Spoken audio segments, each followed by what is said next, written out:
Hello everyone, आप सबका स्वागत है। आज हम पढ़ेंगे वर्ण विचार के बारे में। वर्ण विचार के बारे में पिछली बार हमने वर्ण के बारे में बताया था। एक बार फिर से उसको रिवीजन मारते हैं। वर्ण किसे कहते हैं? वह छोटी से छोटी ध्वनि जिसके और टुकड़े नहीं किए जा सकते, वह वर्ण या अक्षर कहलाते हैं। उसके बाद हम पढ़ते हैं वर्णमाला के बारे में। आज जानेंगे वर्णमाला क्या है। वर्णों के व्यवस्थित समूह को वर्णमाला कहते हैं। क्रमबद्ध हिसाब से होना चाहिए, सारे वर्ण और व्यवस्थित रूप से होना चाहिए, तभी वर्णमाला कहलाएगा। हिंदी वर्णमाला का निर्धारित रूप इस प्रकार है। इसका हम सही तरीके से आपको डिटेल में बताएंगे। पूरा वीडियो को जरूर देखिएगा ताकि किसी भी एग्जाम में अगर आए तो आप लोग सही से उत्तर कर सके। तो देखिए, वर्ण के हम दो भाग पढ़ते हैं। पहला क्या है? स्वर वर्ण और दूसरा व्यंजन वर्ण। तो क्या होता है, कैसा होता है, डिटेल में अभी पढ़ना है। सबसे पहला है स्वर वर्ण।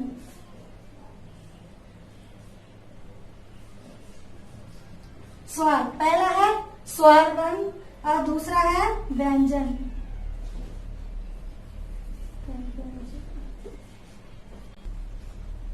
अब चल रहा है। तो पहला हो गया स्वर और दूसरा हो गया व्यंजन। अब हम जानते हैं स्वर कितने प्रकार के होते हैं। पहला तो स्वर यहाँ से शुरू होता है, छोटा आ बड़ा आ। छोटा आ इस तरह से पढ़ते हैं, आ ई, यहाँ से लेकर ओ औ तक।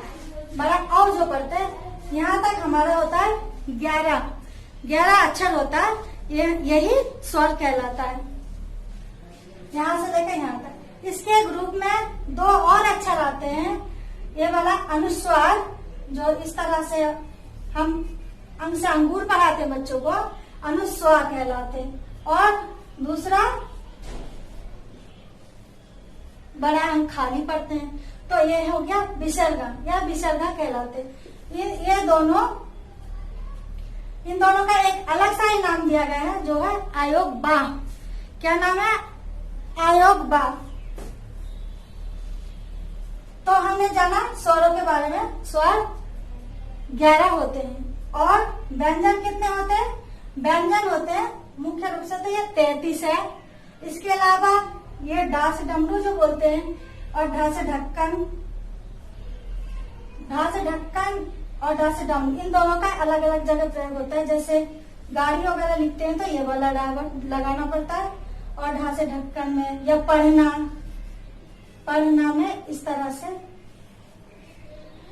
ये दोनों का प्रयोग होता है। तो ये हमारा दो और व्यंजन है। वर्ण में 11 स्वर हो गए, दो और हो गया आयोग बांग। व्यंजन हो गया 33, दो उसके अलावा एक्स्ट्रा है। ये सारे मिला के हमारे पास 48 यानी 48 वर्ण होता है। जितना बस ध्यान रखना कि 11 स्वर है और 33 व्यंजन है। तो आज फिर हम देखते हैं स्वर किसे कहते हैं। जिन अक्षरों का उच्चारण बिना रुकावट के स्वतंत्र रूप से होता है, वह स्वर कहलाता है। बिना रुकावट के स्वतंत्र रूप से उच्चारण होता है स्वर का। स्वर स्वतंत्र ध्वनि है, ठीक है। तो ये स्वर कहलाता है। अब हम पढ़ते हैं स्वर के भेद। स्वर के मुख्य रूप से 3 भेद हैं। एक हो गया ह्रस्व स्वर, दूसरा हो गया दीर्घ स्वर और तीसरा प्लुत स्वर। सबसे पहले देखते हैं हम ह्रस्व स्वर और दीर्घ स्वर क्या है। इसमें ह्रस्व स्वर का उच्चारण में कम समय लगता है, दीर्घ स्वर के उच्चारण में ह्रस्व स्वर से दोगुनी समय लगती है। तो ह्रस्व स्वर कौन सा? जैसे यहाँ दिख रहा है आ, छोटी वाली, जिसका उच्चारण में कम समय लगता है। ई, उ और री, बस 4। यही 4 हमारा क्या है? ह्रस्व स्वर है। 4 याद रखना। छोटा ए, छोटा ओ, यह हमारा ह्रस्व स्वर में नहीं आएगा, यह ध्यान रखना। कभी कोई भी प्रश्न आ गया कि ह्रस्व स्वर कौन कौन से हैं, तो यही 4 याद रखना। छोटा आ, छोटी ई, ऊ और री, ये हो गया 4 हमारा ह्रस्व स्वर। और दीर्घ स्वर में कौन कौन से हैं? ये वाला आ, बड़ी ई, ऊ, ए, ऐ, ओ, औ। ये कितने हो गए? 7 होने चाहिए पूरे। 1 2 3 4 5 6 7। 7 हमारे क्या हो गए? दीर्घ स्वर हो गया। 4 ह्रस्व स्वर, 7 हो गया दीर्घ स्वर, और ये टोटल कितने स्वर हो गया मैम? 11। समझ में आ गया? 11 हमारा स्वर हो गया। अब व्यंजन के बारे में जानते हैं। पहले ह्रस्व स्वर का और थोड़ा सा बता दें। ह्रस्व स्वर क्या है? जिसके उच्चारण में कम समय लगता है उसे ह्रस्व स्वर कहते हैं। और दीर्घ स्वर का जब उच्चारण करते हैं तो ह्रस्व स्वर से 2 गुनी समय लगते हैं। और प्लुत स्वर वह अलग सा ही है। जैसे किसी को बुलाना होता है, पुकारना होता है, या ओम का जाप करना होता है, तो प्लुत स्वर का व्यवहार किया जाता है। जैसे ओम करते हैं तो बीच में 3 जैसा लिखा जाता है, 3, तो वो प्लुत स्वर कहलाता है। इस तरह से। और किसी को बुलाना होता है, अम्मा, आ, तो लंबा खींचना पड़ता है।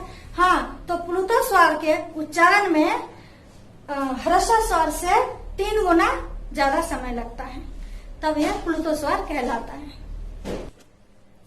व्यंजन। अब हम बताते हैं व्यंजन किसे कहते हैं। जिन ध्वनियों के पूर्ण उच्चारण के लिए स्वरों की सहायता ली जाती है उसे व्यंजन कहते हैं। व्यंजन जो वर्ण है वह बिना स्वरों की मदद के बिना नहीं व्यवहार किया जाता है। व्यंजन का व्यवहार करने के लिए स्वर की सहायता लेनी पड़ेगी। तो हम स्वर की सहायता किस प्रकार से लेते हैं? मात्रा के रूप में। स्वरों के लिखित चिन्हों को हम मात्रा कहते हैं। हमने पढ़ा है, बचपन से ही बच्चों को पढ़ाया गया है कि 12 खड़ी किसे कहते हैं। वो स्वरों का ही लिखित चिन्ह है, उसका एक अलग से मात्रा है। उसी की सहायता ली जाती है व्यंजन को लिखने में या बोलने में। उसके बाद हम व्यंजन के भाग पढ़ते हैं। व्यंजन कितने प्रकार के हैं? व्यंजन 3 प्रकार के हैं। स्पर्श व्यंजन, अंतस्थ व्यंजन और ऊष्म व्यंजन।